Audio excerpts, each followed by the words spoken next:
Hello বন্ধুরা, আমার ইচ্ছে পূরণ চ্যানেলে আপনাদের সবাইকে স্বাগত জানিয়ে আমার আজকের রেসিপি শুরু করলাম। আমার আজকের রেসিপি হচ্ছে চিকেন কাকলেট। যদি এটা ছোট সাইজের হয় তাহলে সেটা নাগেটস। নিয়ে নিলাম বোনলেস চিকেন, নিয়ে নিলাম দুটো পেঁয়াজ, নিয়ে নিচ্ছি কুচনো আলুগুলো কাঁচা একটু ছোট পিস করে নিয়েছি, আর দিয়ে দিলাম দুটো স্লাইস পাউরুটি। এবারে দেব এর মধ্যে, আমি সব একসাথে ব্লেন্ড করে নেব, বুঝেছো। আমি নিয়ে নিলাম 2 টেবিল চামচ মতো আদা রসুনের পেস্ট, একটু বেশি করে দিলাম, পরিমাণটা যেহেতু অনেকটাই রয়েছে।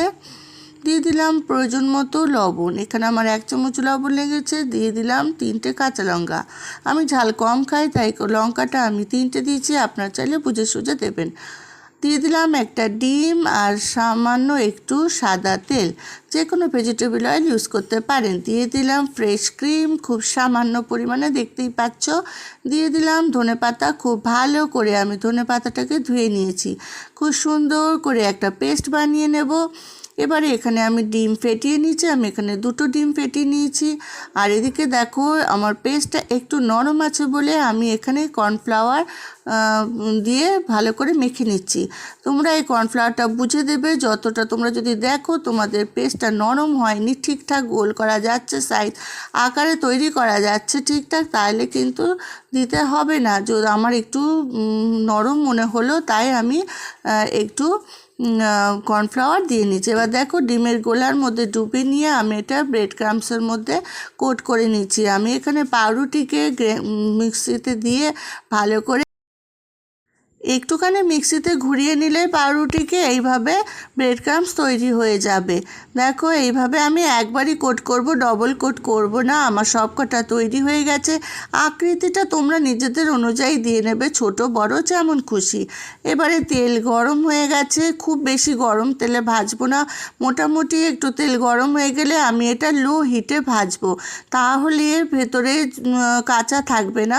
না হলে কী হবে, ওপর দিয়ে পুড়ে যাবে আর ভিতরে কাঁচা থেকে যাবে। ওই জন্য একদম লো হিটে আমাদের পুরো ভাজাটা ওলট পালট করে ভেজে নিতে হবে। দেখো তেল খুব যে গরম তা নয়, কিন্তু আমি গরম করে কিন্তু তারপরে একদম লো হিট করে নিয়েছি।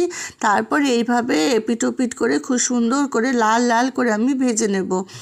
দেখো কি সুন্দরভাবে ভাজা হচ্ছে। এগুলো বাড়িতে অনায়াসে তোমরা সন্ধ্যেবেলা তৈরি করে খেতে পারো।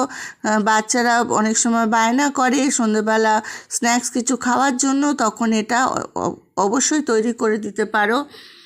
আর বাড়িতে কোনো অতিথি আসলে তো এরকম তৈরি করে দিলে আর কোনো কথাই নেই, তারা খুবই আনন্দ পাবে এই খাবারটা খেয়ে। আমরা বাইরে এগুলো কত দাম দিয়ে কিনে খাই, সেগুলো যদি ঘরে এত সুন্দর করে তৈরি করে খাওয়া যায় কত না ভালো লাগে, তাই না বন্ধুরা।